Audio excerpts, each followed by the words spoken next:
ఇలాంటి దౌర్భాగ్యమైన దుర్మార్గపు రాజకీయం ఎక్కడైనా జరిగిందా? మరి ముఖ్యంగా వైఎస్ జగన్మోహన్ రెడ్డి గారి యొక్క నాయకత్వంలోని ఆనాటి 2019-24 ప్రభుత్వం చేసిందా? లేదు కదా. అలా చేసి ఉండుంటే సాధారణ ఎన్నికల రోజుకి తెలుగుదేశం పార్టీ అనేది రాష్ట్రంలో ఉండేదా అని అడుగుతున్నాం. ఆయన ప్రజాస్వామ్యాన్ని నమ్మాడు కాబట్టి, ఆనాటి ముఖ్యమంత్రిగా ఉన్న జగన్మోహన్ రెడ్డి గారు ప్రజాస్వామ్యాన్ని నమ్మి అమలుపరిచాడు కాబట్టి, ఈ రాష్ట్రంలోని ప్రజలందరూ తనకు ఓటేయకపోయినా తన వాళ్లే అనుకున్నాడు కాబట్టి, ఓట్లతో సంబంధం లేదు, రాజకీయాలు వస్తే ఎలక్షన్ అప్పుడు చూసుకుందాం, పంపకాల విషయంలో అందరికీ సమానమైన న్యాయం చేయాలనుకున్నాడు. ప్రజలందరినీ తన కుటుంబ సభ్యులుగా చూశాడు కాబట్టే 4,56,000 కోట్ల రూపాయలు పంపిణీ చేశాడు. తన హయాంలో 4,56,000 కోట్ల రూపాయలు పంపిణీ చేశాడు. భారతదేశ రాజకీయ చరిత్ర కాదు, ప్రపంచ రాజకీయ చరిత్రలోనే అంత ధారాళంగా ప్రజలకు ధనాన్ని పంచిన మొట్టమొదటి మొగాడు రాజకీయ చరిత్రలో వైఎస్ జగన్మోహన్ రెడ్డి మాత్రమే. మేము దాన్ని బ్రేక్ చేస్తాడేమోనని చూసాం. ఆ 4,56,000 రూపాయలని సూపర్ 6తో బ్రేక్ చేస్తాడేమో, ఆ 4,56,000 కోట్ల రూపాయలను చంద్రబాబు నాయుడు సూపర్ 6 పేర్లతో నిజంగానే దాడతాడేమో అని చూసాం. కానీ ఏమిటండి ఇది? పోటీలు పడి ఆ జిల్లాలో ఒక 5 కేసులు ఎస్పీ పెడితే ఈ జిల్లాలో 10 కేసులు పెట్టి అందరూ ఫైళ్లు తీసుకొని, సార్ నేను ఒక 10 కేసులు పెట్టాను సార్ వైఎస్ఆర్సీపీ మీద, సార్ నేను ఒక 5 కేసులు పెట్టాను సార్ అంటే 10 కేసులు పెట్టినోడికేం ప్రమోషను, 5 కేసులు పెట్టినోడికేం ఎందుకు నువ్వు ఇంకా పెట్టలేదు సార్, ఏమీ లేవు కదా సార్ నేనంటే ఏదో ఒకటి పెట్టి కలపడు. ఇది ఈ రోజున ఈ రాష్ట్రంలో జరుగుతున్న దౌర్భాగ్యమైన పరిస్థితి.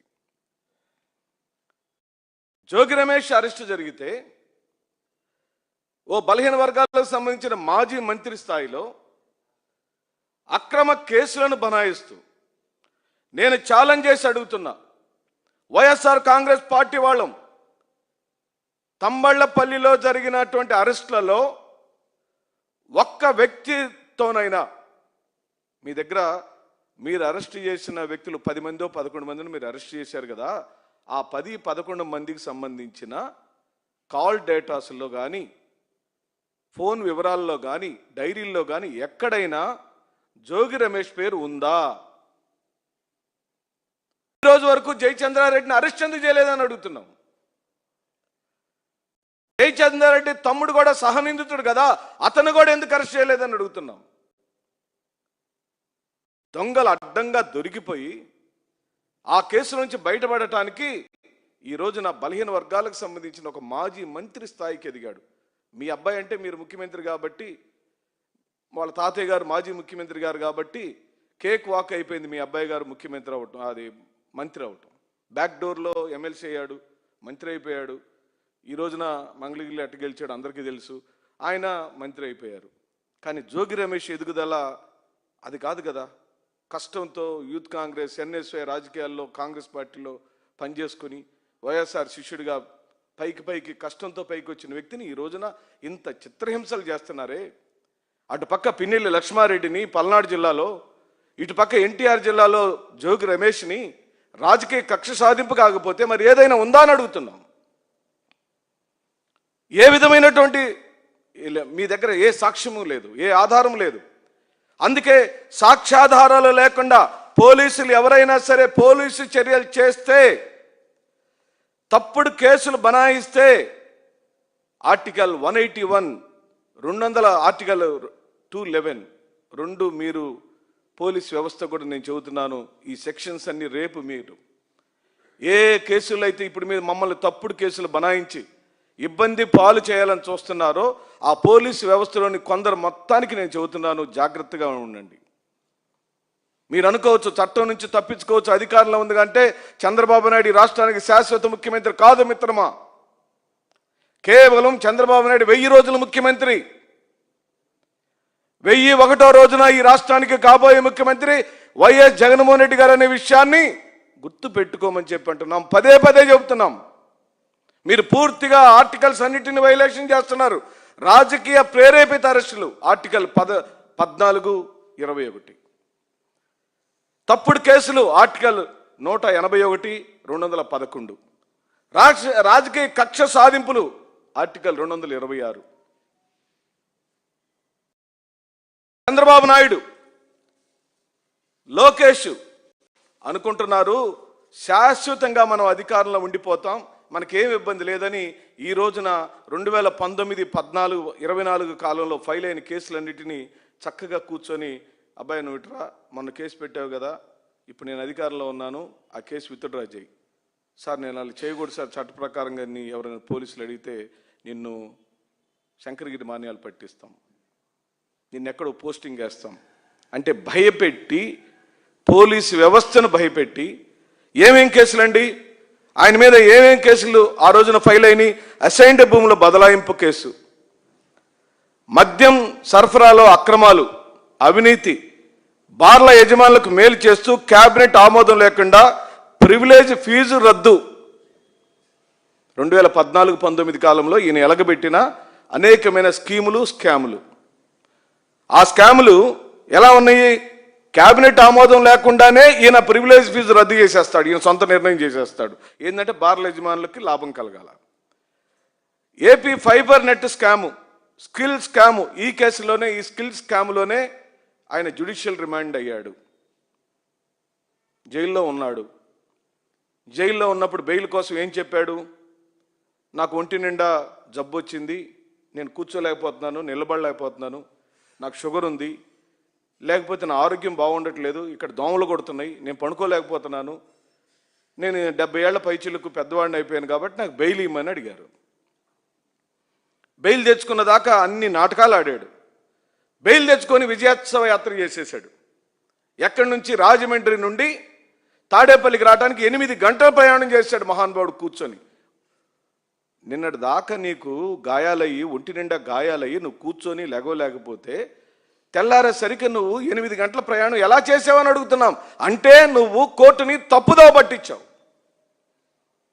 అదేలే, సహసిద్ధంగానే చంద్రబాబు నాయుడు అంటేనే డ్రామా, చంద్రబాబు నాయుడు అంటేనే స్కీము, చంద్రబాబు నాయుడు అంటేనే స్కాము, చంద్రబాబు నాయుడు అంటేనే వెన్నుపోటు, చంద్రబాబు నాయుడు అంటే ద్రోహం, చంద్రబాబు నాయుడు అంటే మాయల మరాఠీ. తెచ్చుకున్నాడు, ప్రయాణం చేశాడు, ఇంటికి చేరాడు, మళ్ళీ అబద్ధాలు సూపర్ 6తో చెప్పాడు, అధికారంలోకి వచ్చాడు. ఇప్పుడు ఆ ఎవరెవరైతే ఆ పోలీసులు ఆనాడు స్కిల్ స్కామ్ మీద, ఏపీ ఫైబర్ నెట్ మీద, inner ring road alignment scam మీద ఎన్ని స్కాములు అయితే చేశాడో అన్ని స్కాముల మీద ఆ రోజున ఎంక్వైరీ చేసింది గవర్నమెంటు, సిఐడి విచారించింది, స్కిల్ స్కామ్లో ఆయన జైలుకు పంపింది. మరి ఆయన కోర్టుకి ఇచ్చిన హామీ ఏంటండి? కోర్టు కూడా చెప్పింది ఏమిటండి? నువ్వు సాక్షులను బెదిరించడానికి వీల్లేదు, సాక్షులను ప్రభావితం చేయడానికి వీల్లేదు, నువ్వు సాక్షుల జోలు పోవడానికి వీల్లేదని కోర్టు చెప్తే, కోర్టుకి హామీ ఇచ్చిన చంద్రబాబు నాయుడు ఈ రోజున బయటకు వచ్చిన వెంటనే ఆ పోలీసు వ్యవస్థని బెదిరించి తన దగ్గర ఉన్న అధికారంతో, తను ముఖ్యమంత్రి కాబట్టి ఆ కేసులన్నీ వెనక్కి తీసుకోమని చెప్పి వాళ్ళని ప్రలోభపెట్టి, భయపెట్టి ఈ రోజున కేసులను మాఫీ చేసుకునే కార్యక్రమం చేస్తున్నాడు. అందుకే కదా నీకు అధికారం నిస్సిగ్గుగా, నిర్లజ్జగా ఈ రోజున అధికార దుర్వినియోగం జరుగుతుంది, సాక్షులను బెదిరించే కార్యక్రమం జరుగుతుంది. పేద పలుకులకే ముఖ్యమంత్రి కేవలం వ్యవస్థలు మేనేజ్ చేయటం కోసం 9 కోట్ల రూపాయలు విలువ చేసే లాయర్లను పెట్టుకొని ఆయన కేసులన్నిటి మీద వాదోపవాదాలు చేయించుకునే కార్యక్రమం జరుగుతుంది. ఆ రోజున ప్రతిపక్ష నాయకుడిగా జైలుకి వెళ్ళిన ఆయన బయటకు రావడానికి ఎవరెవరిని ప్రయోగించాడు, ఏం ప్రయోగించాడు అనేది చేస్తే, ఇప్పుడు అధికారంలోకి వచ్చిన వెంటనే మళ్ళీ ఆ కేసులలో నుంచి తప్పించుకునే కార్యక్రమం చేస్తున్నాడు.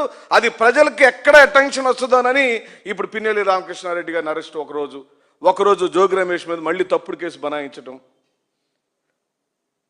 ఏదో ఒక విధంగా వైఎస్ఆర్ కాంగ్రెస్ పార్టీకి సంబంధించిన నాయకులను పూర్తిగా అన్యాయంగా ఇరికిచ్చే కార్యక్రమం జరుగుతుంది. పల్నాడులో పిన్నెల్లి రామకృష్ణారెడ్డి ఎవరు, కాసు మహేష్ రెడ్డి ఎవరు, జోలకంటి బ్రహ్మారెడ్డి ఎవరు, లేదా ఆ గురజాల మాజీ ఎమ్మెల్యే అరపతినేని శ్రీనివాస్ ఎవరు? చరిత్ర తీద్దాం. ఎవరి చరిత్ర ఏమిటి? పిన్నెల్లి రామకృష్ణారెడ్డి ఫాదర్ ఎవరు?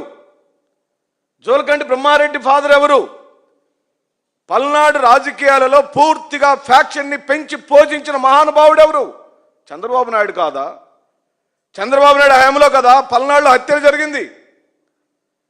రాయలసీమ ప్రాంతంలో హత్య రాజకీయాలను ప్రేరేపితం చేసింది ఎవరు? చంద్రబాబు నాయుడు కాదా? రాజారెడ్డి గారిని చంపించింది ఎవరు? చంద్రబాబు నాయుడు కాదా? హత్య రాజకీయాలు చేశాడు. పల్నాడుని రాయలసీమని పూర్తిగా అన్యాయం చేసి ఒక సామాజిక వర్గం మీద కక్ష కట్టి ఆ సామాజిక వర్గం మీద ఒకళ్ళు అంటే ఒకళ్ళు పడకుండా చేసి వాళ్ళు చంపుకుంటుంటే పైచాచిక ఆనందం పొందిన వాడు చంద్రబాబు నాయుడు కాదా? ఏమండి మేము అడుగుతున్నాం, 2004 నుంచి 2009 వరకు స్వర్గీయ రాజశేఖర రెడ్డి గారి హయాంలో ఎక్కడైనా ఫ్యాక్షన్ పడగ విప్పిందా? ఫ్యాక్షన్ హత్యలు ఉన్నాయా? ఫ్యాక్షన్ రాజకీయాలను వైఎస్ఆర్ గారు ప్రోత్సహించాడా? సరే, ఇంకో పాయింట్కి వస్తాను. 2019 నుండి 24 వరకు వైఎస్ఆర్ గారి కుమారుడు జగన్మోహన్ రెడ్డి గారి హయాంలో రాయలసీమలో అయినా పల్నాడులో అయినా ఆంధ్ర రాష్ట్రంలో ఎక్కడ అయినా సరే రాజకీయ ప్రేరేపిత హత్యలు జరిగినవా? ఉంటే చెప్పండి, రికార్డు చెప్పండి. 2019 నుంచి 24 మధ్యలో చంద్రబాబు నాయుడు ఎన్ని హత్యలు? 2014 నుంచి 19 మధ్య కాలంలో చంద్రబాబు నాయుడు హయాంలో వైఎస్ఆర్ కాంగ్రెస్ పార్టీ వాళ్ళను ఎంతమందిని చంపించాడో నేను రికార్డు చెప్తాను. కేవలం రాజకీయ ప్రేరిత హత్యలు.